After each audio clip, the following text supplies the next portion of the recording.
Hang on. Without dragging the chair, bring it forward, please. Okay. Without dragging. But anyway, so right. So if I want to move, okay, right. So can you see us? Can you hear us? People will show up. It'll take a little. It'll take a little while for the numbers to reflect it.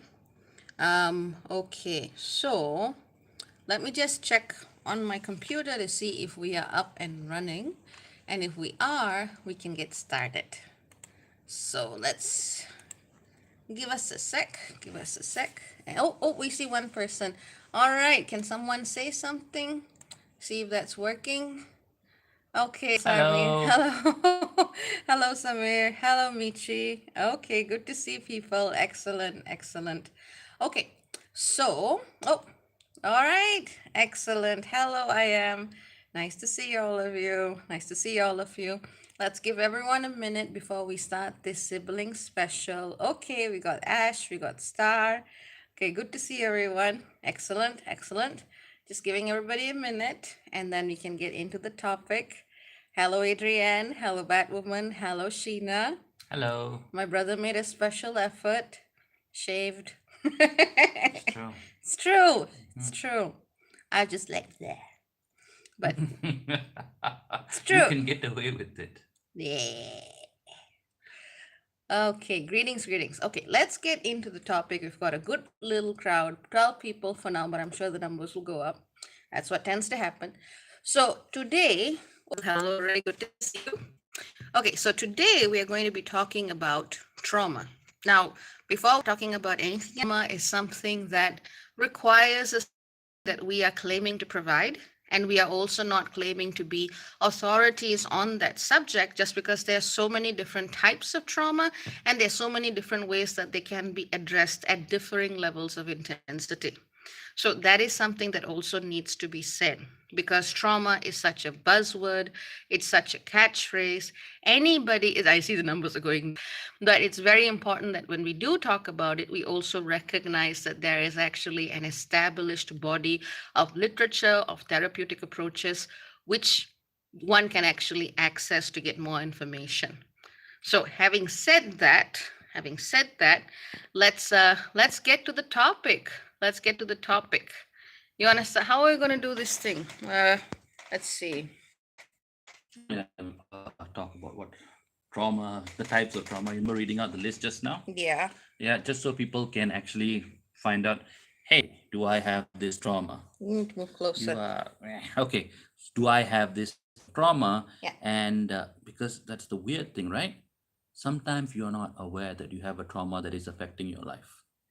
So go through the literature, kind of mention off, okay, there's these categories, and then maybe you can start talking about how you noticed how that entire conversation was dominated by one subsection of it. Okay, now again, what we'd like to talk about today comes from our personal experiences with it. We both work with people in different capacities, but it also it also means working with people from different backgrounds, different walks of life, and therefore also different experiences. So please bear that in mind. I don't want anyone to feel invalidated by what we're about to say. Mm-hmm. That's very, very, very important. So, whilst I get this list I had up very usefully, you want to get the flow going? Okay. Well, let me talk about the type of trauma that I normally deal with. Uh, Before COVID, I was working as a traditional healer. So people with many types of problems would come to see me, some which involve counseling, but some which is what appear to be purely at the physical level, right? Except invariably, when your health is hit, you have a certain type of reaction to the entire process, which ends up spilling over not just to your health, but to the way you approach all of your life. Anyone who is heavily affected health wise, their life has to change, and it's usually in a way that they are not enjoying as much. Now, there's a very good definition by Gabor Mate, which We have written out. we have written out. I prepared. Yes, she actually prepared this time. It was like, this is how serious we're taking the subject. I mean, just because, like people listen to this channel, and there are people out there that I know who are in severe states of mental health, with issues that have not at all been looked at. So I don't want someone to come walking away from this saying, Sky Priestess said there's nothing wrong with me. I must be imagining it. So, no, that's definitely not what we're going for. So, as a definition, one of many, Mm-hmm. I think one of the best definitions I've come across, thanks to my brother and a dear friend of mine who recommended the same person, is the definition by Dr. Gabor Mate, if I'm saying that name right. Is that right? I think so. So, for him, and I'm sure some of you already know this particular definition. Hang on. Or rather, the paragraph. He goes, trauma is not what happens to you, it's what happens inside you as a result of what happened to you. Trauma is the scarring that makes you less flexible, more rigid, less feeling, and even more defended. That's one definition. There are also other variants of this particular quote that I found. Mm-hmm. But he sees it as a structure that is formed in response to something that has already occurred to you. Okay, makes sense to me. Other definitions that I've been looking up is, intense emotional reactions to very distressing events, whether it's something like a death or different definitions of this. But what I have found as a facilitator, as a person, I mean, mostly I'm a hermit now, but there was a time where I was extremely active on Facebook. I'd say, Mm-hmm. like, having spoken to thousands and thousands of people. I mean, as someone who has had that level of engagement with people, I would say I find that when people talk about trauma, they are sometimes conflating having an emotional response to something that is unpleasant with something that is, by definition, what trauma actually is all about. And there's some, differentiations even amongst psychologists as to what trauma is. Some people would say that a divorce is not traumatic or not a traumatic life experience, which is ridiculous. But, there are also certain guidelines that need to be looked at. But at the same time, if you don't get something that you want, or, if someone was mean to you on the street, and you basically go, oh my God, I'm so traumatized, you're really diluting that concept. So that's where I want to start from, in the sense that there is a dilution of the terminology because everyone is saying it, everyone is using it. And because they're using it in a way that doesn't actually look at the mechanics of it, trauma in some sense is getting wrongfully equated. Now, I am not, like, this is my personal belief. I do not believe that all traumas weigh the same or all traumas carry the same. I have been someone who's gone through, I would say, fairly extreme traumas. Mm-hmm. But at the same time, if I were to look at somebody who, is currently fighting for their life somewhere, or someone who's like looking at a child who's dying from an illness, I'm still going to say, you know what? No, I'm not even going to begin a process of comparison. But that is something that is very different from my experiences. And yet, by not positioning myself at that same level of intensity, I am not making my position any less valid. I would say to acknowledge trauma is simply to acknowledge that this is a part of the human experience. Unfortunately, it's also become kind of like a badge of pride, I would say. Mm-hmm. There's a really, and I know that sounds weird, and we're starting slow. We're starting slow because my brother and I talk about this stuff a lot because we're weirdos. We talk about these kinds of things a lot. I mean, there's a really good article on Psychology Today by a doctor called Michael Schierlinger called Stress is Not Trauma. And this is the kind of article that I would actually say hits the nail on the head, where he basically goes, there is now a societal value to use the word trauma for political reasons. I mean, there are literally organizations that have asked him to frame something using the language of trauma when it was not, psychologically speaking, trauma at all, simply because that would get them more grants.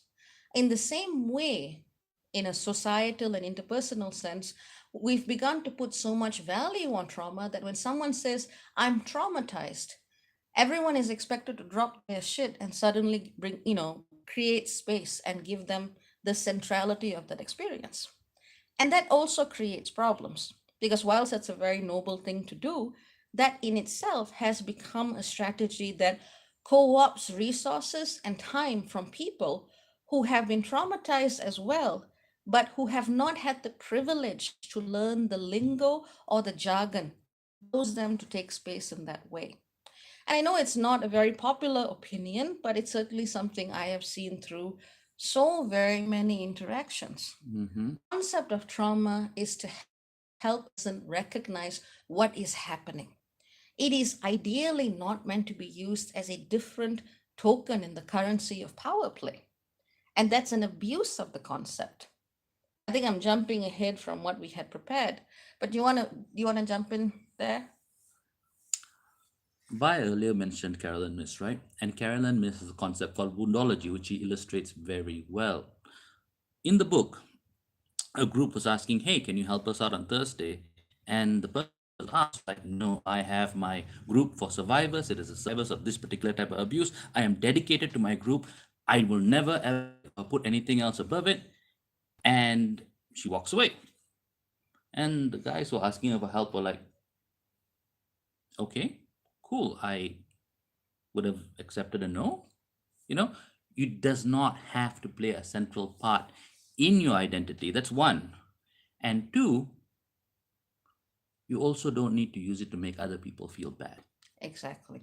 And just for reference, because we were discussing this earlier, Mhm. for reference, the book that Carolyn Miss talks about this in is called Why People Don't Heal and How They Can. And I remember when I wrote about this concept, people were so pissed off. This was a couple of years back. I think it might have been, because I look back at all those old articles and go, shit, this is what people are talking about now. Maybe about 2014, 2015, people were so pissed off at the idea that they were holding on to their trauma as a secret source of pride or as a secret badge. Mhm. It's not a very popular concept because when you actually think about it, it forces you to rethink the model of healing that you have, especially for those who work in the spiritual fields and in the field of energetic healing. But when you look at, that's one strand, one way of looking at it. But when you look at the way trauma is kind of being filtered down, almost to equate, I had a bad day, it was just so traumatic.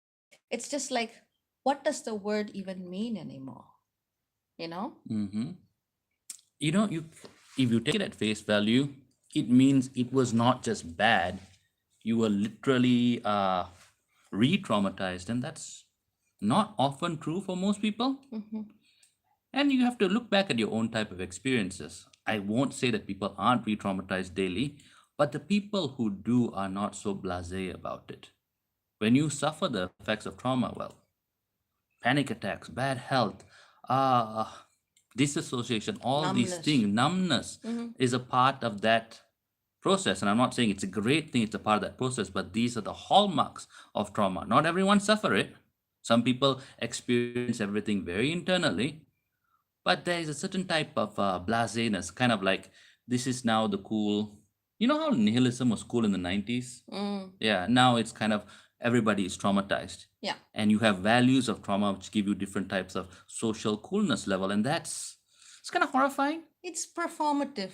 It is. And it's horrifying Yeah. because the problem with that is the people who can most manipulate their trauma and reperform it are going to get the most amount of social points. And the people who are actually traumatized, who can't talk about it, who shut down, they are not going to get the resources, the sympathy, or the help from the community because it's not something they can bring up in normal conversations. And it's important to note that, especially for people who are learning about reality from social media, I mean, and we've learned a lot of things. Mm-hmm. It opens up your mind in different ways. But when the person who is giving you the information is not using a term correctly, and that gets recycled, and that gets recycled, and that gets recycled, what you eventually get is something that's not at all close to the original concept. Like, let me give you an example. Recently, I had the reason I looked up what emotional safety meant because I look up things. I'm weird. I will look at the dictionary definition. I'll sit. I'll do the research. I will basically yes. Mm-hmm. So, I look up things, and I was looking at the concept of emotional safety. And the more I read about the actual concept, I realized that the way people are using the term has utterly twisted that initial concept. Emotional safety is not just about you feel safe to talk to someone. It was originally something that was formed when you felt safe based on your thinking of based on your perception on how good your partner was feeling about your relationship. And it was something that needed to be reciprocal. And it was something that needed to be sustained over a period of time. That was the original meaning. But now, when people use the term, they're using it as a weapon. Don't say anything that I would find hurtful or uncomfortable. Because that's not emotionally safe for me, because that's not the meaning of the term. That's not how it actually started out. And even that is fine. It's fine if you tell your partner, or any type of other intimate relationships you may be in, even Yeah, friendships. yeah, Hey, I just want to vent. yeah. I don't really want to get any feedback right now. Perfectly clear. As long as you communicated that properly, it's perfectly fine. Hmm. But if you are talking to your friend, partner, lover, whatever it is, and the other person says something that's contradicts you or challenges you or calls you for accountability, and you go, I don't feel emotionally safe with you, you've just used that particular concept in a way that's purely beneficial for you. Exactly. So the language of psychology is becoming instrumentalized rather than helping people to find a language to help them understand how their brains may have literally changed due to long-term exposures of traumatic experiences and stress. Instead of helping people finally put an understanding of why do I feel so foggy? Why do I feel so disassociated? Why do I feel shut down? Why do I feel so depressed? We're actually using it collectively as a tool to stake out a space of attention and therefore legitimacy.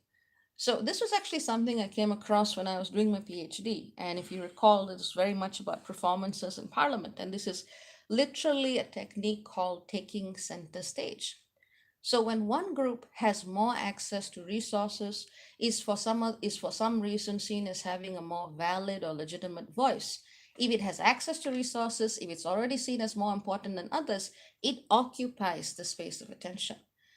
And that brings me back to the list that I originally wanted to talk about. Because most people, unless you live in a war zone, which some of you might, because people all over the world watch this channel, unless you live in a war zone or in some other intense experience of like everyday domestic brutality, or maybe you are a nurse working at a veterinarian's office, and you're witnessing people, watch their Hmm. animals every day. It's like unless you work in very, very high stressful environments, more likely than not, you're using the idea of trauma as it is presented in an interpersonal context. Just as a list, this is a basic list to give you an understanding of why that might not always be the best idea.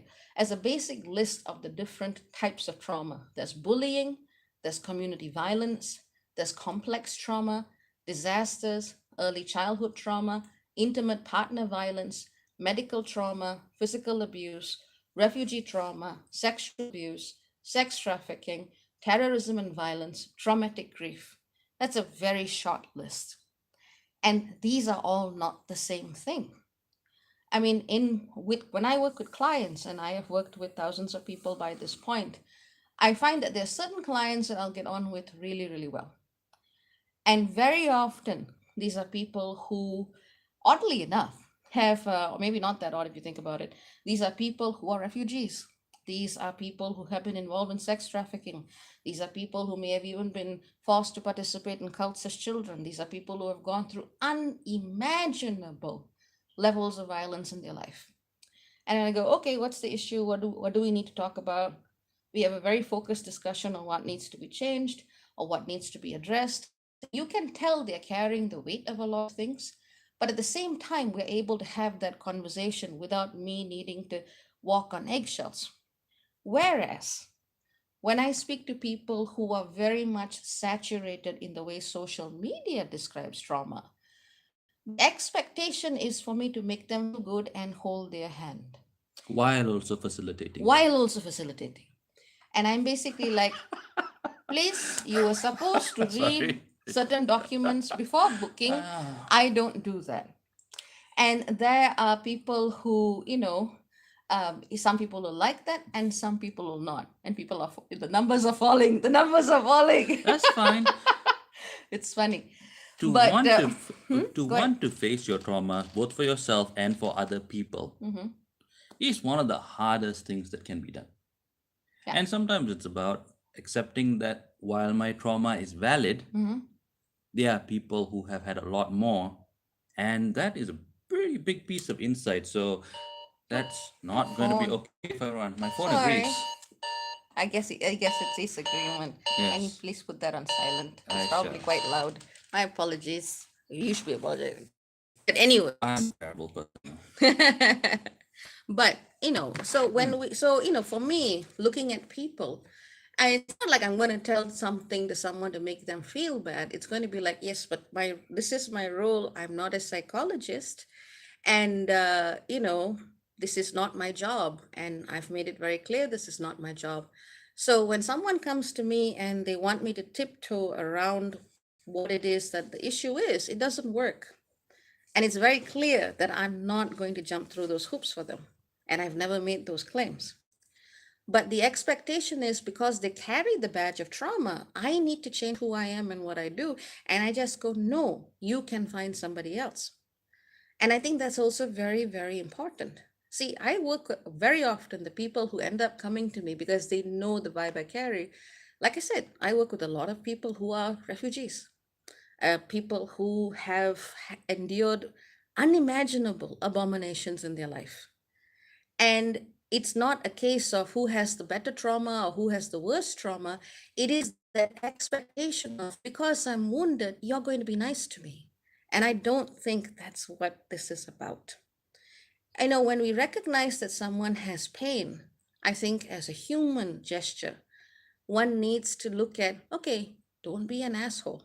And that's all right. That's an okay thing to expect in a basic human conversation. But when you are looking for facilitation, and especially from someone like me who's very clear about her approach, it doesn't work.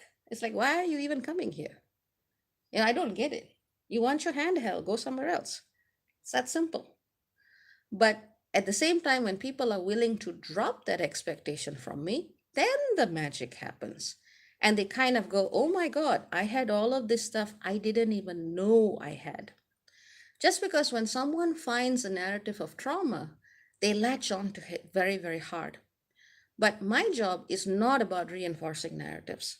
My job is about looking at the energy of the person and trying to see what I can see from my perspective, offering that perspective, and allowing a person to make sense of it with what suggestions I have. That is all my job is. However, if I were to go into it with their pre existing narratives, I'm not going to be able to be objective about my observations. That's simply not what I do. But it works when people are willing to drop that thing of, you have to treat me like I am fragile and vulnerable. Because usually what I just end up doing is I am nice to them anyway. I just don't do it. Hemant says, has put a brilliant paragraph. Hang on. People with trauma history definitely seek control and would end up weaponizing They their do. story in interpersonal context. Brilliantly said. And mostly the other person doesn't have the rhetoric to articulate an appropriate response to them. It's just so tricky to make care about. I don't know who used this term, but I think it's called misery currency. Mm-hmm. That's a brilliant. That's Mm-hmm. exactly what I mean. Because one of the things that really has opened our eyes Mm-hmm. to, looking at the experience of trauma is also the phenomenon of the vulnerable narcissist. Yes. Because I have an issue with those. Most of the time, I'm already like stupidly kind to people, like stupidly kind. On top of that, they want me to be nice to them. I don't know what to say, but and I kind of do my best to make sure a person is supported anyway. But what tends to happen is what I have seen for people who are very committed to holding on to that identity and the social currency that comes from being seen as traumatized, Mm-hmm. they sometimes use that as a bait in the same way that a narcissist does. And the concept of vulnerable narcissism and covert narcissism are very linked to each other. Do you want to say a couple of words on that? Yes. See, narcissists pretend to be amazing, superb, geniuses, capable in some way. But even if they're not all of that, they still need to fake it in a convincing enough way that they persuade someone else, I will accede my authority to you. You decide because you're so goddamn awesome. Mm-hmm. Whereas even that is actually a type of skill. Yes. Narcissists are skillful, otherwise they fail. Mm-hmm. So what happens when you want that attention, you want that soothing, but you cannot actually claim to be X, Y, and Z because no one would believe you? Yeah. You say, I'm in pain, I'm suffering, I'm actually a good person, but I need some help, I need some help. And the misery train will never stop. Yes. It will, I would say, a vulnerable narcissist is actually a mix of the covert and the narcissist Mm-hmm. because they hide the fact that they want, only want, they never give. Yeah. Even if it's in their circumstances and ability to give, it will always be about their unhappiness, their pain, their constant tragedy. And at some point, you have to wonder, how is it you are unable to function in any way? Mm-hmm. How is it that you bad things keep happening to you every day? And me and Bai are very vulnerable to these type of people because at least I had a terrible run of bad luck in my early ages. Mm-hmm. And now when I look back at that, that was not purely natural, Mm-hmm. but I was the kid that if something could go wrong, Mm-hmm. it would go wrong. So I tend to sympathize. I tend to go, oh, maybe you're having that type of problem.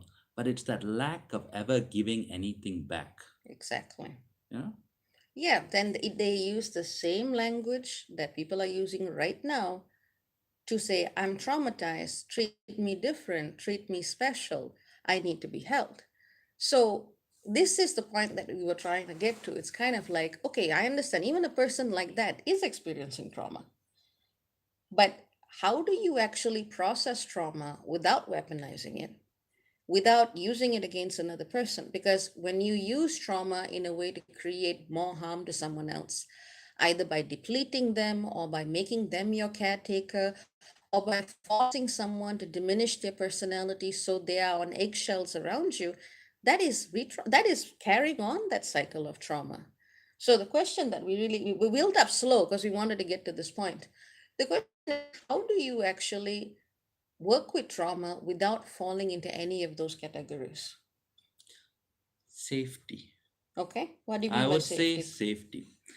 My worst patients are the ones who wanted to talk about their problem and never actually treat their problem. And in the system that I had learned, all you needed to treat your problem was follow the points which I showed you on your body, press those points for about a minute a day. That's it. That's it. Make at maximum give them 3 points. And in the beginning, I thought, wow, this is so simple. This is fantastic. And my experience was very few people, less than 12% of people actually did that very simple thing. And these are people who are coming to me because Western medicine did not work well for them, or they had some other issues that just did not gel with that entire medicated system. So they were seeing some results with me. So I said, follow this. I can only see you every 2 weeks, maybe even once a month. But if you do this, you are treating yourself. Even if it's a tiny bit, every day you will see a result. Only 12% would do it. Yeah. What is wrong there? Why? Because even though it was happening at a subconscious level, to take up arms and to change and transmute your pain and suffering, and in this case, illness, to health is something they were unwilling to do Why? because they felt more safe being sick than being healthy. Why do you think that is? Personally, I think it was the most interesting thing to have ever happened to them. That's me. It absolutely is, but think about it. We live in a world where we have no personal successes or adventures that really make a difference. Some people claim they do. Some people claim they do. Mm-hmm. I also know about Gilderoy Lockhart. Yeah. Yeah, so no, I'm sure there are people out there who are having adventures, but they are blessed in some way. Mm-hmm. And for most of us, it's a graduate, get a job, work, hopefully get married, Mm-hmm. have kids. Mm-hmm. It's this life of quiet and smallness, That sounds perfect. for you. But when something bad has happened, sometimes the best transmutation they can make is, I survived this. And it sounds horrible, Mm. but I'm very, very cynical about humanity. Mm. And being cynical often makes me more accurate than other people who have a positive opinion of humanity. This is true, Yeah, actually. it. He has been right. Even when a lot of mystics have said no, he has been right. So, but I think we need to expand on that idea of safety. Now, when someone has already been born into a situation where, they have never known what safety is, they have never experienced what a so-called normal baseline is. Mhm. For some people, I think that safety net is not just about, fearing change or fearing redefining themselves. I think for some people, that safety is that they just don't know that they can be different. So, and what I have found is that a lot of people buy the idea of healing without actually wanting to heal, because again, it creates that space Mhm. where they can continue their current experience of self and their current experience of being.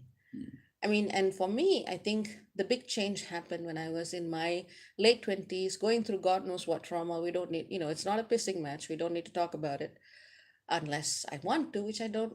I'm not a huge talker about these things. I'm always worried of when people say, let's have a pissing match. Like, how are you judging this? I don't know. What is the criteria? Are you Length? just a weirdo? I don't know. No one should have But pissing it's not, matches. but it's not what I'm saying is it's not about that. It's about, for me, life really began to change when Mhm. I went to this facilitator, and at that point I was recovering from domestic violence, and I kept feeling angry because it had happened. And she looked at me and she just kind of went, "Well, maybe you like feeling that way." And that was it. I was like, "Ah, that's what this is." And then when I looked at that time, I was burnt out, total adrenal fatigue, and I didn't know why I kept feeling these surges of anger. I looked at the part of myself that was addicted to that. And it's okay to say that. Just because someone is or was addicted to something doesn't make them a bad person. And I was addicted to that intensity. And I think one of the biggest changes in my life has been the realization that intensity doesn't mean jack shit. It doesn't actually help you. It's like a high, then you need more of it to get higher, to get higher, to get higher. And I think that's really when who I actually thought I was changed dramatically, personality wise, spiritual wise, in all ways. I was simply no longer attached to that intensity that came about through reliving or recreating those experiences. And having that shift happen, and it wasn't an easy shift, but having that happen was something which really transformed my life, because you obviously, my brother knows me better than anybody else. You knew what I was like in my teens and my 20s. Mhm. I'm a completely different person. Huge. It took you a lot of years, Yeah, but I've seen you constantly work on that yeah, from that moment of insight. yeah. It is something you worked on because you didn't want it anymore. And That that is huge. there is a power to the drama, Mm-hmm. whatever the drama may be. And that addiction to intensity is also one of those things that Move that a little bit reinforces. because right now you have a giant light. Oh, so, that addiction to intensity is one of those things that makes healing from trauma very, very difficult. And here's the thing, even though addiction sucks at a neurobiological level, if people only know that, then that's their safe space or what they think is safety. Mm-hmm. That's why I've never liked that concept, because we grew up in a situation where what was our baseline was so freaking weird. I'm like, that's not safe. That's Well, shit. the safety thing Yeah, is you need to know what safety is first. yeah. For us, which we didn't have an idea that we'd actually be supported if we did anything outside a very narrowly defined band, which Mm-hmm. was defined by crazy people, we would not receive support. Yeah. And that applies for a lot of things, right, including body image and Mm. how we present ourselves in the world, a whole bunch of things. So only now, after years of people telling me about it, did I get the insight I can be okay who I am. And I'm realizing, holy crap, I have been operating off a trauma informed construct which says I will not be safe. No matter how good, nice, or compassionate the people around me was, there will be these suspicions at the back of my head. Mm-hmm. And I don't want to talk about self-fulfilling prophecy, but it was not a good thing. It was not an accurate thing, most importantly. That was me reflecting on the world incorrectly because I didn't come from a place of safety. So I have to, like, using that insight, I have to refine what safety means. I have to make a whole thing. Mhm. And hopefully then it means I have healed. Hopefully. But that's working on that process. When you're born into something weird, you have to get insight to what is the rest of the world like, and how do we, because sometimes your trauma is actually useful. I hate saying that, but if Helps you survive, man. if you come from some sort of place filled with violence, struggle, conflict, and then you go to a place where there's violence, struggle, and conflict, who do you think is going to do better? Person who's grown up in suburban California, a person who's grown up in violence, conflict place? Probably violence conflict place, unless California has changed a lot. It might. It might. It's had a couple of bad hits the last couple of years. It has. But I think so. You basically cover safety, the question of safety, and finding what is true safety as one of the main reasons that your clients simply did not want to actually heal themselves. They didn't know what healing would look like because their life would have to change. Mm-hmm. In a system I practiced, a lot of your, I won't say all, but at least about 80% of your health problems were lifestyle dependent. And so they had lived this life. And when I said change it, even if you're starting with a very small, do 2 points a day for about a minute each, they could not imagine what this other style was, this other lifestyle was. Mm-hmm. And so they rejected it. Even if they were getting benefits, they wanted me to carry them the entire way, and it can't be done in my system. You Yeah, have to start taking responsibility for your health, and you have to start changing your lifestyle. I like that word, responsibility. You would, Capricorn. Yeah, yeah, yeah. I would say one of the major things that I find, I mean, turning to a different chapter, people who actually do want to heal and people who have found a lot of relief. I'm not saying I cured them, I fixed them. No. The people who come to me have already been looking 20, 30 years and Mm-hmm. running around in circles and kind of going, why is this still happening? Yeah. And then I sit down and do my thing and I show them why. And then they go, ah. But the people who I find have a much higher success rate Mm-hmm. in healing from incredible levels of trauma are the people who actually want to. And that goes back to what you were saying. So, when a person truly wants to heal, they need to be willing to take a responsibility and accountability for their role in the situation, if present. Sometimes it's just really not your fault, and sometimes there may be some degree of culpability in it. And point number two, it is also about being willing to transform your sense of self. And honestly, for me, resisting the societal, familial, and environmental factors, that were very used to me being a certain way, a certain type of person. Sometimes people have built their identity so strongly and their network of social relationships so strongly that they are afraid to lose that network. And again, it does come back to the question of safety. Healing is a courageous act. Yes. This is one of the most important, one of the most challenging, one of the most raw, and one of the most fulfilling journeys that a person can ever take. But only if they are actually willing to do it. What Mm-hmm. people are profiting off is the idea of healing. Mm-hmm. It's the idea of health. It's the glossy image of this is what a healed life looks like. And people are buying into it because you know what, even if they can't do it, they can feel good that they paid for it. Skinny person in yoga pants, waking up to the day in a gorgeous location. That is what most healing is about today. On commercially speaking ways, and they're also using things like magic mushrooms, like cannabis, and looking at indigenous plants and practices to help rewire the brain. There are people who are also doing this, but their voices are not being heard as much unless it's somehow being commercialized into the mainstream. And that's the major problem that I have, that there is such a powerful and profound need of healing, but only certain voices are being heard. Only certain types of trauma are being considered legitimate. And because the contemporary and I would say dominant discourse on trauma is so surrounded by this bubble of privilege, we actually lose sight on those who need this language the most.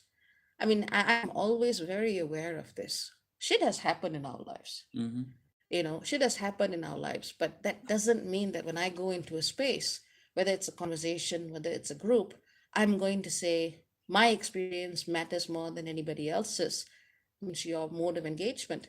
I would just never do that. And I find that to be another form of control, to be another dynamic. I mean, recently I found myself in a relationship where it was terrible. It was that whole vulnerable narc trap. I had been doing every single thing I could help this person. And they kept telling me how they needed this to heal and they needed that to heal and they needed X, Y, Z, A, B, C. And finally I went, this has nothing to do with me at all. They're just using me as a screw project whatever they need, whatever needs they had, which was sad, but I'm getting over it. But between the two of us, how many years have we had facilitating people? Some Too long. capacity, Too long. I guess. But those were some of the key points we wanted to cover. Hopefully, so start the conversation on the people whose voices and whose experiences and whose traumas have been silenced because they don't know the lingo. They don't know how to make it social capital and currency in conversation. That's more of where I'm at. Because I was doing my article for T23 and it just came out, it just flowed out of me. And when, if you want perspective on your trauma, just go and sit on the earth. Think about how much trauma has this planet witnessed. Are you telling me that it's going to be the same as the planet? Because if you are, there is something wrong. So if you can feel that sense of, okay, there is a perspective, there is a balance, there is a universe that is beyond condensing the human experience into the narrative of trauma, then I would say you have a far higher ability, a far higher chance of actually walking out of it and breaking out of it. Because I've seen some lovely, wonderful human beings, very sweet, very gentle human beings, whom I could never help and would never offer to because they were very, very comfortable in that bubble. And if you're one of those people, fantastic. Know who you are, don't push your limits. But if you're someone who is sincerely trying hard and wondering why it's not working, then ask yourself if A, are you ready to actually heal? B, are you mimicking what you're seeing other people are doing? C, have you a qualified psychologist? And I am not claiming to offer those services. What I do is very, very different. I basically look at you, and when I look at you, I look at your energy that is from lifetimes, and I tell you what is there. I just talk about the astrology as a means of helping your conscious mind understand, but a lot of the session already happens in the first 10 minutes without you realizing it. So not psychiatry, that is not psychology, that is not therapy. Go to someone who can give you the right tools. And that is the biggest investment that you can make in yourself. Because what I'm seeing out there is a co-optation of tools that should be used for liberation. When we think about the massive amount of trauma carried by the earth, if we are sincerely committed to that conversation, our societal conversations need to be different. The focus that we put on this planet needs to be different. And that hasn't happened yet because so many who have the resources, who have the privilege, are still using it as a form of performance. Some are truly seeking healing, and some are using it as a badge. Make sense? Yeah. Yeah. Yeah. So I'm sure there's going to be some interesting comments here. So Okay. let's have a look at the comments. Okay. Okay, so we're going to go back to the beginning of the comments. Hi to everyone. I'm just saying that as a blanket hi. I'm looking at the questions here. Greetings and lots of love to everybody. Samir asks a very good question. I already saw this earlier, but I wanted us to build to this point. How do you work with ongoing family intergenerational trauma with no end in sight while not getting drawn into karma, drama, toxicity? Yeah. Okay, that's a very good question. Very tough one, but a A very very, important one. very tough one and a very important one. And Mm. either you cut off and you know what, this is too toxic for me, it's not actually, or you have to get everybody on board. Because if you're experience consciousness and the other person has not even begun to look at the ABCD, you're being asked to forget your ability to articulate, and your ability to learn. So if you're interested in working with that collective needs to want to evolve with you. When families come together to make a difference and make a change, it's a far more powerful act. So that's less about you. Anything to add to that? If you are in that circumstances and your family is very happy at the level of time they are at, you need to only interact with them as much as you can do so safely while still not being hurt yourself. If you keep getting hurt, you are actually reducing your chances of passing down that higher level of consciousness to your children. Or deeper level, depending how you Higher, see it. deeper. The further they are going to go down the path of some kind of degradation. So sometimes people don't want to challenge other people because they want to be nice about it, because we think that's who that person is, because we're afraid of losing a connection. But if you're interested in the path of spirituality, at least in the way I understand it, and I can only speak for what I understand, like I said, I started at the beginning, there are many different roads to this. A lot of you can disagree with what I'm saying, and that's fine. That's totally fine. I don't believe in something that everybody has to agree with. It is very, very much about also being willing again to confront. If you're not willing to dig it up, if you're not willing to say the thing that's been hidden in the closet of the family, they are not going to shift. And very often, the person who does that gets labeled as the black sheep. Hmm. Star has a very good question. Yes. I'm curious about that one. So, Star, who is an indigenous person, beyond our capacity to define, but lives and impacts in the present time. This is something which a person can learn how to do, but it is something that requires years of discipline, years of practice, years of psychic training, and years of some form of, whether it's shamanism, mediumship. It actually requires you to sit and very, very acutely and sensitively assess what is a person, what is not a person, what is an imprint of land, what is an imprint of astral beings, where is there a tear in a person's etheric template, are there beings person higher evolution and destiny on a certain path. These are all things that can be done. This is very much part of the work that I do, but these are not things that are easily taught. Literally, it has to emerge for you. So, but from a more grounded perspective, I would say one of the best roads that you can have, if you have ancestors that are actually helpful, Mm-hmm. you can ask them to help you and intercede on your behalf. If you work with beings of a higher frequency, what we call a higher frequency, whether it's an angel, you can ask for intercession. So that is something that can help you if you do not have direct psychic access to it. But here's the thing, if you begin seeing the world that way, you will see everything that way. And you have to ask yourself if it's actually worth it. Here we go. Thelma says, greetings, Sky Priestess and brother. Hello. Greetings.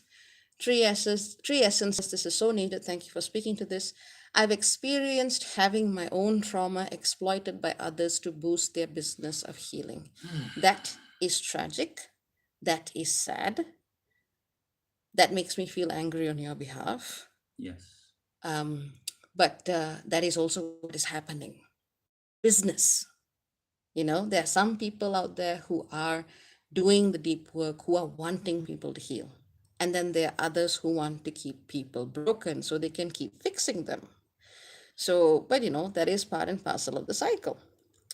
Michi said, is that where the term you're still about? Ask it again. Batwoman says, I love brother's laugh. Thank you. She's the cool one. You have a lot of cool friends, though. The cool one from Gotham. Yes, I could tell from the name. But thank you. But who works a lot with children in very vulnerable situations. Oh. Yeah, that one. Triple M says, hi, Barry Bro. Hi. Post Apocalypse Wildflower says, good session. I think people just want to avoid pain. They do. Things are pretty overwhelming these days. Mm-hmm. I get that. And it's important to be sensitive enough to know when you're in a situation that's going to trigger you, which is more of where I'm coming from. When you develop and you're talking about working with the limbic system impairment and brain retraining, see, that is discipline. That is something that you do for yourself. And you're not expecting someone else to be the caretaker of your needs. So people who are doing that, I laud them for it because that is taking your personal responsibility. But anyways, we talked about Hemant's thing. Yeah, yeah. Heman says, "Oh my God, vulnerable. One of those concepts that changed my life." Mm-hmm. Um, True essences, energy, vampires everywhere, indeed. Arlen says, "Safety with the familiar, even if it's Yes. awful and traumatic." And Exactly. that's really what trauma bonding is about. Absolutely. And it's, you know, the brain is wired in a certain way, and it's like there's this absolute lack of certainty. I mean, that's why a lot of people, when they're very used to situations in which there's a lot of pain, there's a lot of intensity, there's a lot of uncertainty, you throw someone who is very stable, very grounded, very "I will be there, I'll loyal, I'll show up" into the life of someone like that, and you think that's going to be you meeting your Prince Charming and everything like that. No, it's not. There'll be a big clash because the person used to the drama is going to wonder, why am I bored? Why What's isn't it wrong? intense? Why is it, where's the spark? Where's the romance? This is too boring. I need to go find me a bad boy now. Yeah. And that also happens to men as It well. does. It Yeah. does. So, you know, in that sense, it's like the familiar doesn't actually help us a lot of the time when we are recovering from something and when we need to create a new baseline for ourselves. Can it be done? Yes. Mhm. It can absolutely be done, but it takes a lot of courage. It takes a lot of compassion for yourself.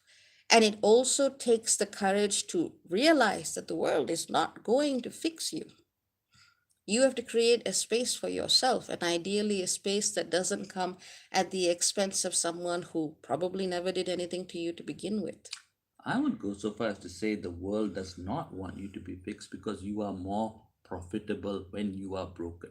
Well, the corporations and people We exploiting people, all yeah. live in that though. Yeah, but it's not the whole world. Some people actually want to help. Individuals in it. Yes. Yes. Ray Mooney says, "Wow, that's such a low percentage, and it's so great to be given practices to heal, help oneself." Exactly. Mm-hmm.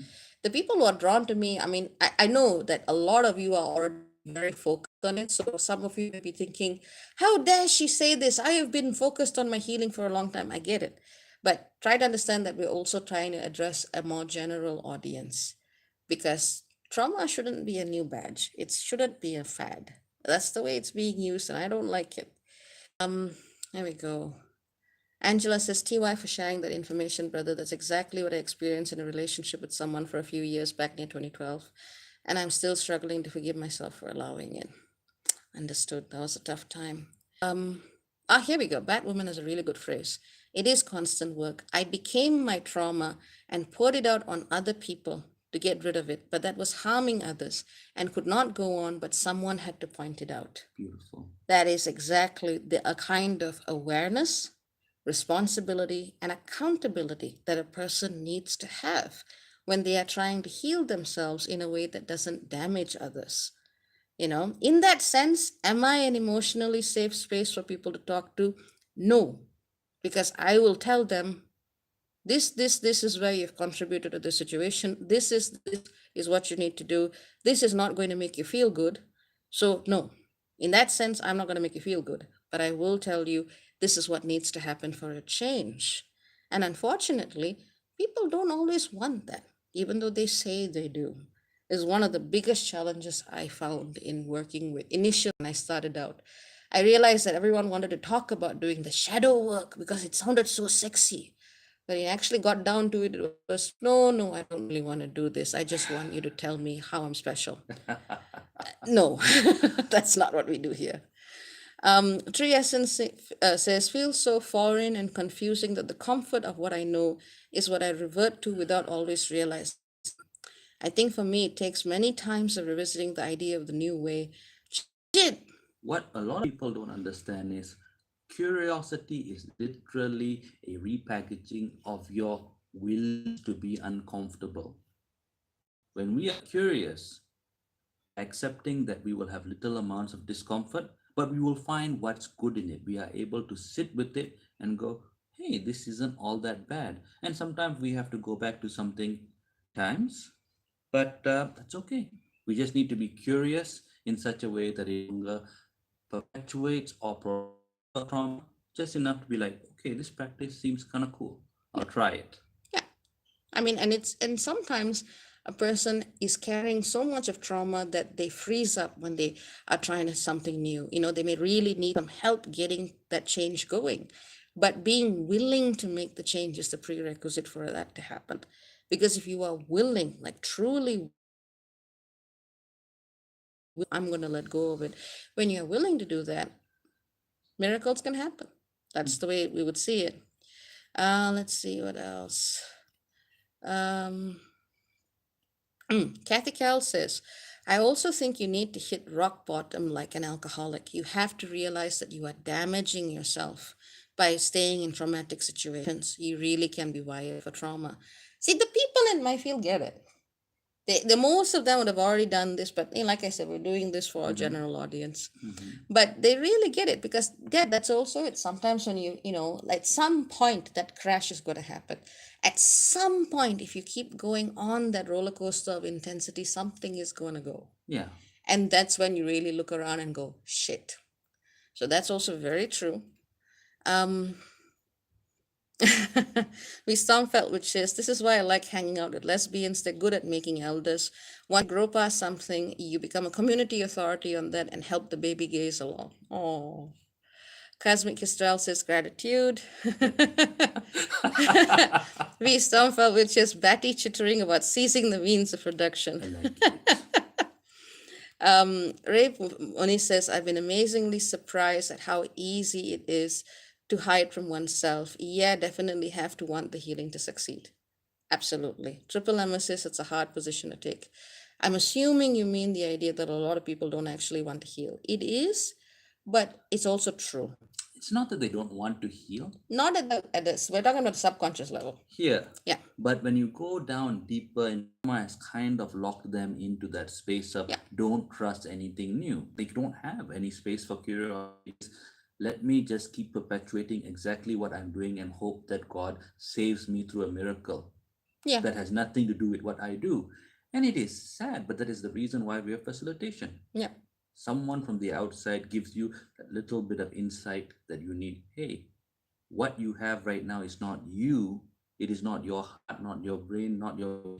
It is a piece of fear that someone has put in you, which has locked you in that place. Most people feel very liberated when they realize that. Mm-hmm. And when a person actually is willing to see how and where they may be unconsciously holding on to the factors that are preventing them from change, when they realize it's like a flower blossoms, person can change overnight. And that comes through experience. Yes, it sometimes comes through hitting rock bottom. And sometimes it comes through really being willing to confront yourself. Because I said, it's very, very, very much, it's very, very, very, it's very easy from the self. Dusana says, Ba, I'm the rainbow sheep. Yes, EV says, wow, thank you. I'm sure the question I have will be asked by someone in the chat. Ask it anyway. Um, and Palak says, sorry, I missed the beginning and we'll go back, but I am discouraged to discover that trauma healing is the latest buzzword and therefore an industry. Precisely, Anne. Vivi says, hello. Hi, Vivi. Vivi says, the trauma has made me more socially awkward. Welcome to the club. We have t-shirts. Understood, it's like, and Vivi went through hell. Okay. He went through hell. I'm familiar with the circumstance, and that is uses it as a badge. But yeah, trauma is a real thing and we got to look into it. Karin says, is it possible to heal ourselves even without any support system? If you mean biological support system, as in family of origin, yeah, you can do that. It's a lot harder, but you can. But if you're talking about friends, community, family, and if you're talking about being completely isolated, you can, but it is a lot harder. Yes. A lot harder. So, hopefully you have some good people with you. I mean, your friends don't need to be doing the work for you, but just knowing that there's someone who cares about your well-being, even if they can't do anything else to help you, is something that keeps you going. It's something that keeps you going. Okay.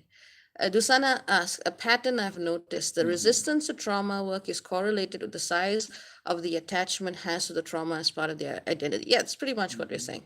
And that's a good way of putting it. It's how you are woven around the concept of trauma, the less you will actually want to let it go. So Let It Go is one of the most important songs of all time. It's true.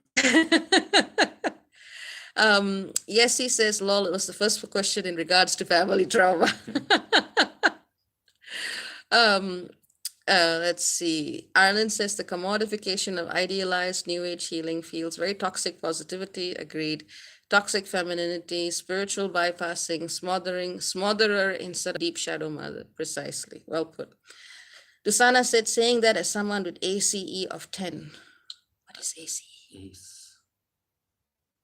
Uh, if I'm not mistaken, normally that's a catchword for being asexual. It could be a different type of ace. What type of ace do you mean? Please clarify. Karen says, thank you for Dr. B. Ireland, yeah, Ireland's been around for a while. Reminds me of your work on embracing the healing, the dark goddess. Healing is disgusting, it hurts, it smells bad. It's not all Zen peace lotus yoga mat for 99. Agreed. Pus, shit, viscera, that's what healing looks like. You have It's to take it all out. It's like going into the backyard where your ancestors' bones are hidden and realizing that you've been storing it in your hip the whole time. Not fun. Oh, okay, okay. Oh, okay, okay. I see, I see. ACE is an adverse childhood experience score. Okay. Kaiser trauma. Understood. Thanks, Dusana. Thanks, Susana. Ray Moni says adverse. Oh, yeah, okay. Christine, yeah, okay. People are coming in with that. So, like I said, it's like, yeah, it's a kind of, this is exactly what we need. We need people who are doing the work, who are not giving into the dilution of the concept, so we can actually have safe, meaningful spaces of engagement, you know. And we can try our best, and there is absolutely no shame and no problem in doing it your own way, as long as the same way. Not everybody has to facilitate trauma healing in the same way. Most of the time, I just sit there and people automatically start crying. It happens. That's why I stopped doing workshops for children. And all of a sudden, this little boy will start crying. He'll be like, "Ah." I'll be like, Is what? that the reason? That's why I stopped working with kids. No, I was talking about myself in this case. He's ugly. About that. But 4 out of 5 really like me. See, that sometimes it's just when you have a certain presence, and I don't mean that in like an authoritative way, but when you have a certain presence, you just draw it out of people. And that's something that I think me and my brother naturally do. So most of the time, people just feel good about me looking at them, and it'll come out. I don't need to say anything. I teach you about the brain and neuroplasticity. Do not know why you are crying. Eventually, when I saw the reactions with adults, even without me saying anything, it kind of dawned on me what's going on. It's naturally being pulled out of them. It's being brought to the surface, which is why when I do deal with kids, I already have the instinct, it's going to work. We can actually go to some very deep places. And the ones where I go, no, this fellow is just going to cry. No, that would not help. Let's see. Anne says, I'm currently training survivors of human trafficking to work with other survivors to teach them arts workshops. What is your feeling about this? I think that's a wonderful thing. What do you I think? think that's amazing. Yes, that is amazing. That is a very beautiful thing to do. I mean, art in itself is intrinsically healing. And yeah, I think that's a wonderful thing. Lusana says, although your brother isn't wrong, I'm also under the ACE umbrella, asexual or demisexual, right? Vivi says, trauma also makes you more wary about the people you meet after realize what you have gone through. That's also true. Oh, Vivi says, is it only for me that this stream is buffering? Ray says it's been buffering throughout the live. Oh, hang on. Yeah, Okay. it's been dropping up and down too much. It's been okay, hang on. All right. Give me a second. Let me see if we can do something about the net. I'll be right back. We will be right back. Give me a second. All right. Let's see if it's back. Let's see if it's back. Sorry about that. Please let me know next time if that happens. Okay, Dusana says creating a space where it's definitely acceptable to be a hot mess. It's acceptable to be a hot mess definitely brings that to the surface often without speaking. Understood. and sense heart. So hopefully the internet connection's a little better now. But it's like we have to talk about this. We have to talk about the way, different experiences of trauma are so important. Each pattern is so different. They are all valid, but they are not the same. They're absolutely not the same. And trying to claim that all trauma is the same, trying to claim that everyone must have the same response, is also a very fundamental form of erasure. I mean, from the spiritual and psychic perspective, which can be an entirely different discourse on itself, a lot of what we call trauma is also deeply embedded with whatever types of psychic energies that we as individual souls, and whatever psychic energies that our ancestors in particular may have had dealings with. So somebody say something so I know this is working. Well, the numbers are going up and down, but Yeah. yeah. That's the crickets, or they can't hear me. Okay. Then here we go. Mercury still half our response. Let me know next time, please. Fire Tree Alchemy says, do you have any suggestions for people who are very attached to their identity around trauma? Is it possible? See, this is the thing. If you give them in continue grabbing your energy in the name of healing, then no. Because I assess each person who comes to me. 6 out of 10 times this month, I've had to say no to facilitations because maybe I wasn't the right person for them. I would get an instinct on who might be the right person, or maybe the services I offered was not actually what they needed. Once in a while, it'll also be, no, this person is way too attached to themselves and the way they see themselves. There is no way they're going to accept another perspective. So I would actually say what I would do is I would try to see if a person is actually willing to hear, willing to have a different vision of self presented to themselves first. And if they were willing to see that through the facilitator's eyes, not necessarily taking that as gospel or saying that that's valid, that's the truth. If they're willing to look, then you have a shot. But if you give them the information and they go back to the same pattern again and again and again without taking it in, then they're just using you for your energy. Can I take a look at that sentence again? Sure. For working with people who live with covert or vulnerable narcissists, Or are very attached that's to the their identity around trauma. Now, those are two very different things. Might also just be a typo. It could be a typo. So if it's a typo, you can clarify. Now, if someone is very had a chance to put in, but this is what I think is almost key or critical. There are two things that you can do with your trauma, consciously or unconsciously. You can pass it on to others. Yeah. Or you can be kind to other people's pain. And I can't even say it correlates. The latter correlates well with self-healing. Sometimes people are too empathic, they're too giving, they can't see that this is also become a dysfunctional habit. Yeah. But into pain and suffering, and even if it's not for themselves, they might try to fix it. If they're just perpetuating their trauma by not working on it, but just traumatizing other people in a low-key way, they've just become part of the subject. Then it's not a popular subject because freeing ourselves from trauma is freeing ourselves from a lot of bondage. Yeah. What was I saying? Yeah, you can either become a perpetuator of it, the victim, like Bai said, or you can try and help other people. And the people who just perpetuate it, they are enjoying it. Once you reach the point where you enjoy your trauma, nothing is going to fix them because that is now their power source. That's now their food. You cannot make a carnivore a vegetarian. Mushrooms. Okay, fictional cats don't count. No, there's one cat at the Buddhist temple I saw. I think we need to interview this cat whether it's happy or whether it's kind of got a. I'm gonna go hunt some mice now. It was given fish, it refused. Because when you start enjoying people suffering, they're not going to go ha ha ha ha ha. I'm treating you in the same way again, and you can see it within a certain amount of time. If there is no improvement at all, and they just apologize but keep doing the same thing over and over again, they're getting something from it. 100%. Yeah. 100%. Okay. Any input on the intersection of white supremacy on the scope of what is considered trauma, the methods offered, and predatory facilitation? Oh, jeez. Yes, it's kind of what we were referring to earlier on when I was speaking about how trauma in itself has become a space that the privileged have created and carved out for themselves. And there's so many traumas by people who either lack the privilege, lack the language, lack the access or resources to, that we are not considering. Because if we were actually looking at the wit would be extremely different.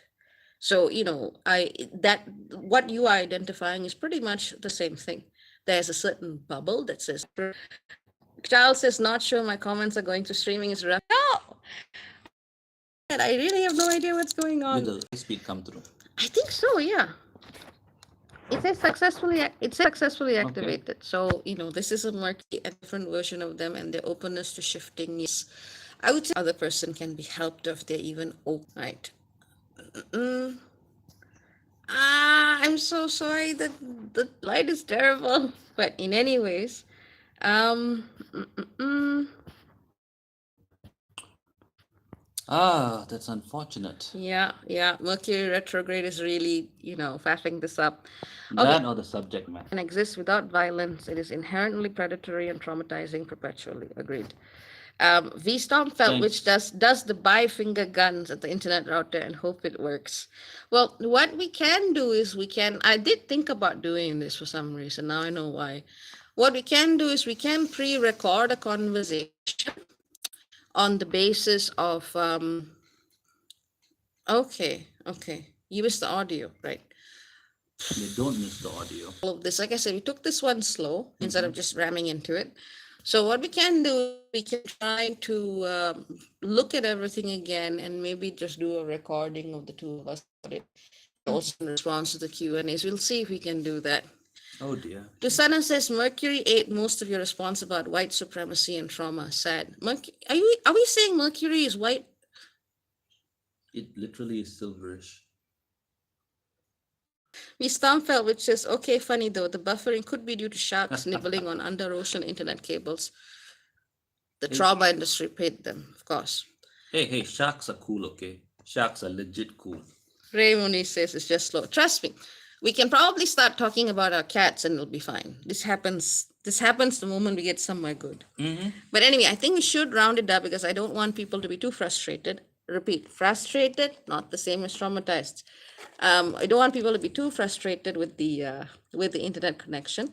So we can wrap them up. If there are any really important questions that got missed that you want me to repeat, let me know now before we run off. And if it's working now, it's because is it working right now? Is it stop buffering right now? The number of people are quite down, but okay. Yep. Okay, well, I would say that's probably a good place to wrap it up. I'll see what I can do. Stop in the energy mode. It just picked up. Technology does not like me.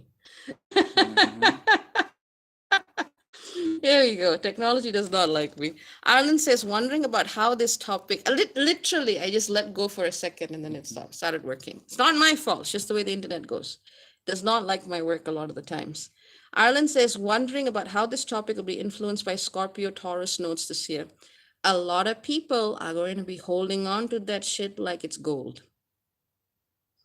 So a lot of these people who are holding on to that trauma are going to keep recycling it and holding it and dancing with it and wondering, why do they stink?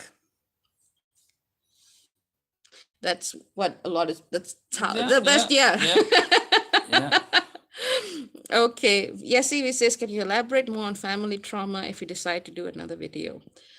We can try doing that. Larry says this live is great thanks to you and your brother. Arlen says, that's true. Poop is a very good teacher. Tells you not to dance with your poop. Your cat literally rubbed her butt on the floor and now we have giant poop streaks. She gets away with it because she's a cat and adorable. If someone came up to you smelling of poop and rubbing their ass all over your floor, you're like, please get out of my house. Child, okay, Go. Yeah, that's actually a really good metaphor for the way people talk about trauma and expect them to be treated. This was an adult rubbing their poop all over your house because they were not allowed to poop freely.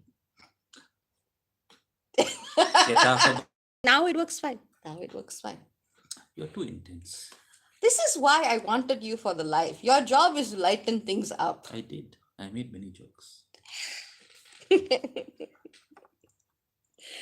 But yes, touching back on the two things that got missed out, family trauma and white supremacy. They're huge things, but Yeah. huge, huge topics. But it's also not. It's the same mechanism.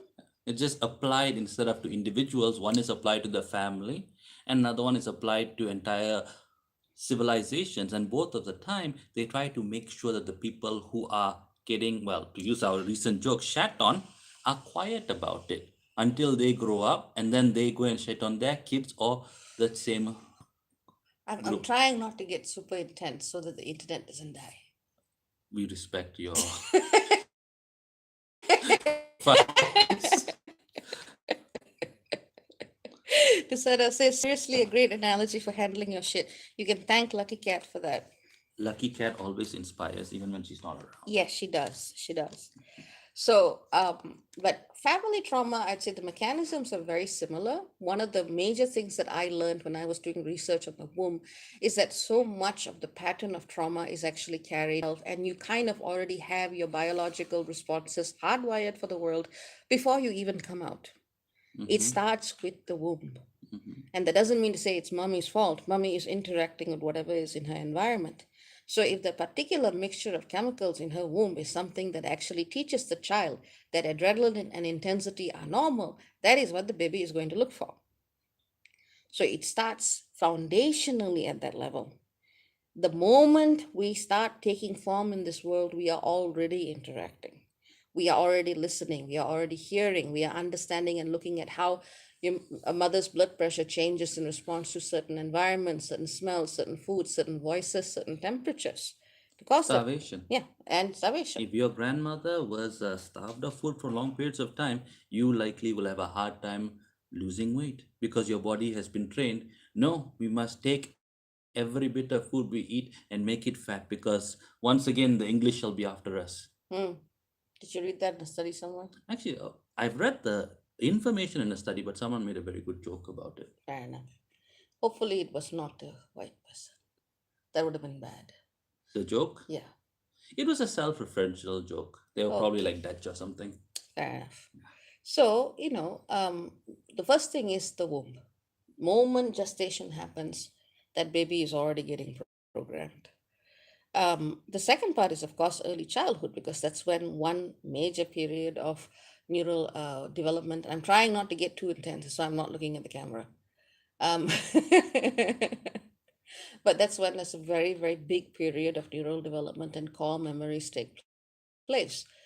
And obviously, if the family keeps repeating the same experiences over and over again, that's what children of different generations are going to get over and over again, because that's what they think is normal. So, in terms of family trauma, I would say look there first. Look at the mothers, look at what they experience, and look at what they taught their unborn children. And then look at core memories and how these share resonances with other members of the family, or whether they deviate or diverge from the family's experience. I would say start there in terms of family trauma. The second question was about white supremacy. And I would say the white supremacy aspect of it, I mean, it's funny, right? I understand the need for that term, but I also know so many white people who are really doing the work. I feel bad Yeah, saying it. yeah. I feel bad saying it, but I know there's a need for the term, because personally, my experience is more so with Caucasians who are truly, deeply, lovingly committed to the work, and who would gladly put aside their privilege for someone who was not being heard. But as a larger structural construct, white supremacy is something that feeds into this idea of certain traumas matter more than other. And unfortunately, the people who are also very uncritically perpetuating that dynamic are also co opting it.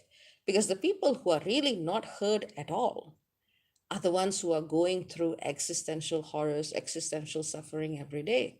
So, as I was saying, as I've been trying to say, the discourse of trauma is something that is very much packaged and kept in a bubble that only certain people have access to. And only certain people have the time and the luxury to even talk about. So, yes, I would say this discussion and the archetypal construct of white supremacy and how it has created certain subjectivities, certain spaces in which certain subjectivities matter more than others, is part and parcel of the problem. And it's not just about white at this point, because this language is getting uncritically reproduced, and these strategies of taking attention, taking control, is being used all over the world. But hopefully that also addresses it without me getting too intense. Let's see. Mm-mm-mm. Geronimo says, um, this is such a good subject of conversation. I find it hard to not get bored. Wait, I find it hard to not get bored. Wait, how is this a good subject? Because nothing ever changed. I'm confused. Dusanabom says, yep, epigenetic changes impact neurotypes. Star says, becoming a mother has taught me a tremendous amount about blood memory, but also that push to begin to heal. VB says, what are the other methods to break intergenerational trauma when one reaches midlife? That requires a much more conscious spiritual effort. One is a very deep emotional recognition of the trauma that you are carrying and the willingness and the courage to say, no, my feelings and what I set as my emotional baseline is going to be different from whatever came before me. It's harder to get the older you are, but that doesn't mean that it can't be done. The other side of things is looking at external factors, whether it's past life influences, whether it's ancestors, whether it's even things that your ancestors called gods. Are they holding you in a particular configuration or space? That is something more so for a spiritual facilitator who is willing to challenge those archetypes to help you look at. Mm-hmm. Um, okay, okay. Istamfeld, which says hormonal shifts in utero are what makes a transgender baby in cases other than mine, when it was simply a walk-in for the former host of the opposite gender. Makes sense. Mm. Um, we Stamfeld, which says holds white privilege card up. Can I counterfeit and distribute it perhaps? Yes. Dusana says theoretically, white people doing the work won't take your comments as attacks and will sit with whatever discomfort comes up. It's refreshing to hear blunt responses. Thank you. Most welcome. Um, Geronimo says, sorry, I meant I find it boring because people don't change. I don't know, Geronimo. I'm going to disagree with you there. People Or change. they change. They change, but they don't. The percentage is not so high. The percentage is not so high in the way that you're talking about. I'm reading between the lines here, because as we talked about, change is not easy, and a person is used to being in a certain way. They don't want to let go of that. And it's not dramatic. Yeah, You it's never get movie changes. yeah, yeah. I mean, Like, some people might, but if a family member is horrid, and slowly over time they are coming to accept intense. I felt passionate about the subject. My brother got too intense, and the internet fell. We're trying to like. Okay, so I'll try saying that again and we'll see if it breaks down again. People don't change in dramatic fashions, like a very conservative family that ousts their trans kid out of their house. And after a few later, they let them back in the house with their partner, and it's uncomfortable and there's still snippy comments, but the people are changing. Even if Slowly. it's just because, God damn it, I want my kids, Mm-hmm. enough so that I'll shut my mouth. And that is a change, but it's not a dramatic change. It's not really the type of change we want to see. But people can change. That's why people can heal, because healing is changing in the direction you want. Yeah. Trauma is being stuck. And Nice. becoming a narcissist is getting worse. It's liking the fact of being stuck and eating it. The fact that you can have a type of power over people. Anne Pollack asks, how is Chiron is the... I don't like Chiron. I have a client called Chiron whom I really like, but I don't like Chiron in the skies. If I meet that centaur, I'm gonna beat his ass. He might like it. Not for long. Okay. But He's romanticized the entire idea of uncurable wounds, and that's what makes you a healer. That's exactly what I was going to say. And this is the thing. In that time, maybe that was what was required. But honestly, with the way, with the way things are processing now, do you need to experience every different type of trauma to help someone heal from it? No, you do not. But you need to understand the mechanics of it. And on top of that, Chiron, I have issues with this fella. I mean, did you know that he had a daughter called Okiro? And basically, this chick she was an amazing prophetess. Even if someone came to their house as a young girl, she would run up to on the garden path and basically go, "Oh, this is what's going to happen to you at this time." So eventually, Apollo decided that something needed to happen to Chiron's daughter because she was giving people the prophecies before the gods wanted to hear the prophecies to be heard. So he transforms Chiron's very brilliant, very gifted daughter into a mare. So she loses her voice. What does her father do? Nothing. This is why I don't consider him a fit father, nor do I consider him someone whom I would look up to for healing. We just look at one part of that story. We are not looking at the entire story. So I would say Chiron is, as my brother put it, it's very much about locking into place the romanticization that you have to remain wounded in order to help others. That is not necessary because his daughter could do the job without being wounded and she lost her voice for it. So Chiron is very much complicit with that patriarchal identity and agenda that narrows that far less linear, far less predetermined, far less rigid experience of, the feminine spiritual path. He was not someone who supported that, as far as I know. But then again, I'm getting very passionate about this and I don't want the internet to break. Um, We Stormfelt, which is different perspective on not many people changing here. This is a youngish planet, and y'all haven't hit a rapid evolutionary curve yet. Might be a while yet with the recent reduction in biodiversity. We Stormfelt, which I didn't know you were that optimistic. How many years do they say we have left? 40. 40 on this planet. Well, Humans. humans. We Stormfelt, which is bish. There's not even a. Yeah, even if you couldn't do anything yourself, you were training heroes. You Yeah, just needed to find the right hero yeah, and beat up Apollo until he took it back. yeah. Yeah. Done something for your daughter. What did he do? Nothing. No, no, I don't see this guy as a mentor at all. I go look at him and go, I'm like, Boleh tahan lah. which means, okay, you Okay, you're function. not great. Yeah, okay, cool, Yeah. cool, you function. Right. Let's see. Adrian says you and your brother are talking about intense subject matter and the internet can't handle it. It Yeah. happens all the time. Yeah. That's why I'm trying to like focus, like, oh, focus this way. Don't look at the screen.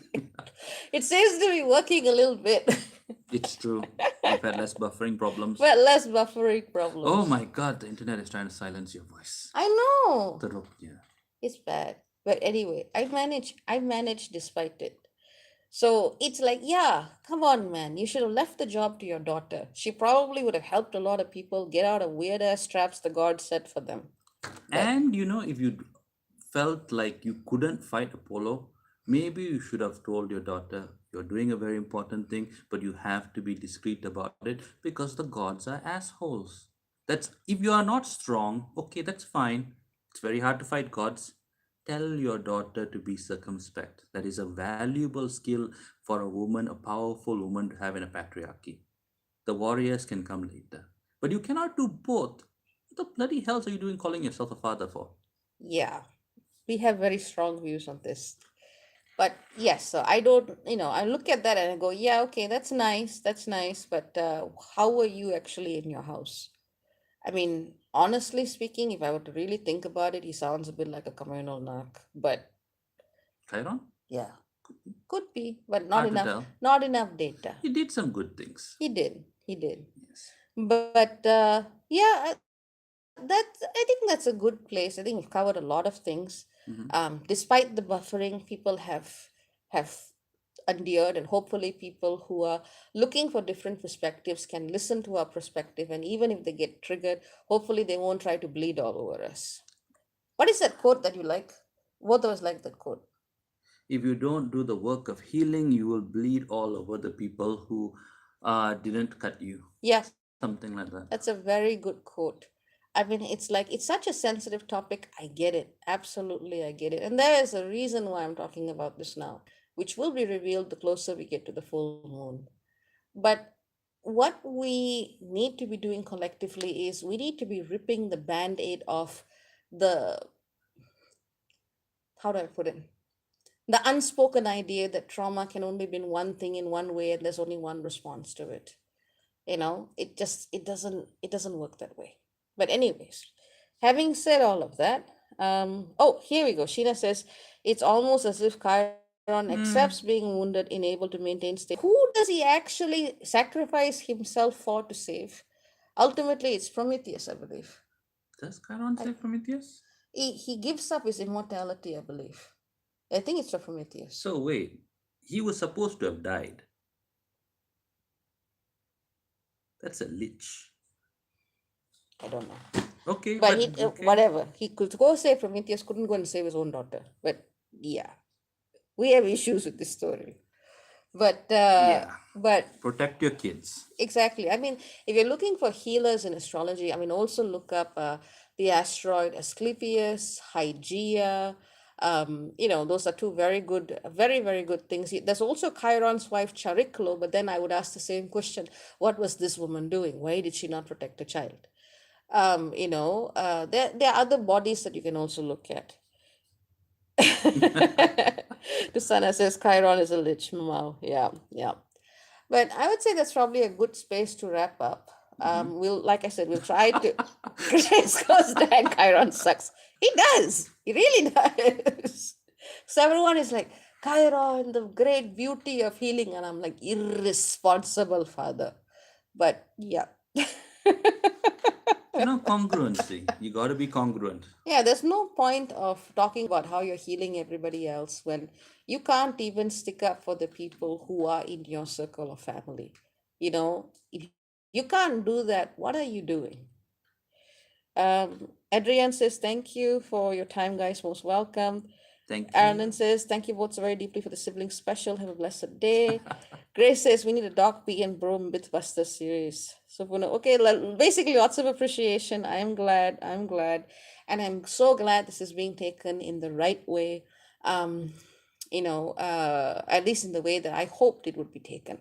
This is an invitation to really look at trauma and the discourse around trauma as a way of healing ourselves and the planet, and without becoming caretakers, without putting ourselves at the center of things, also paving the way for the people who really need to be reached out to.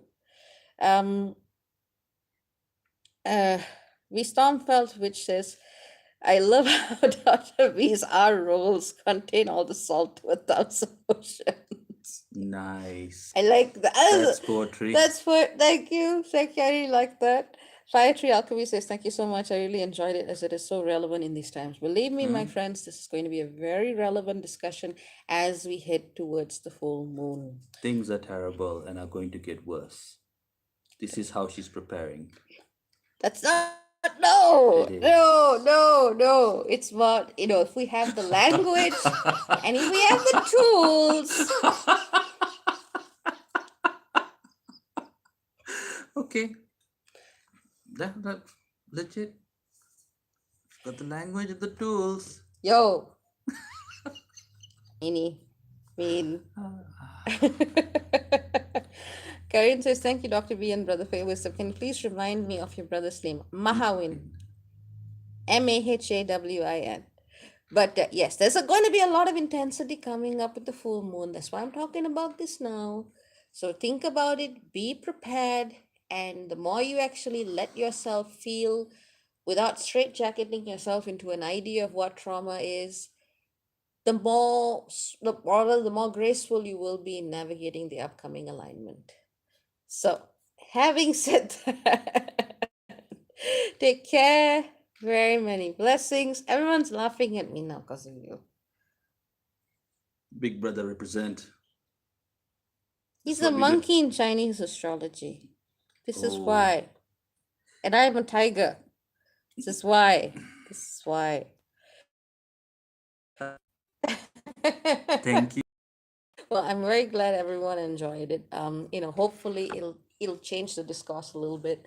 I mean, things ripple outwards, and if there's some, if honestly, if you've got good resources and you want to share it, please, whatever good books you have, whatever good programs you have that's helped you, there's already some in a couple of the comments, just write it in the comments here, share it.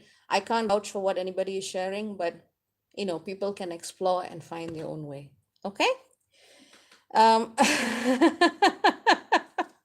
okay. Oh, Karen says she's a monkey too. Okay. Oh, there's Nice. quite a few monkeys. Monkey represent. Monkeys. But anyway, Okay, so covers it. that covers it. Yeah. All right. Take care. Very many blessings. Bye, peeps. Bye, peeps. And thank you for riding the waves through the intense internet disruptions. Bye. Bye. Bye.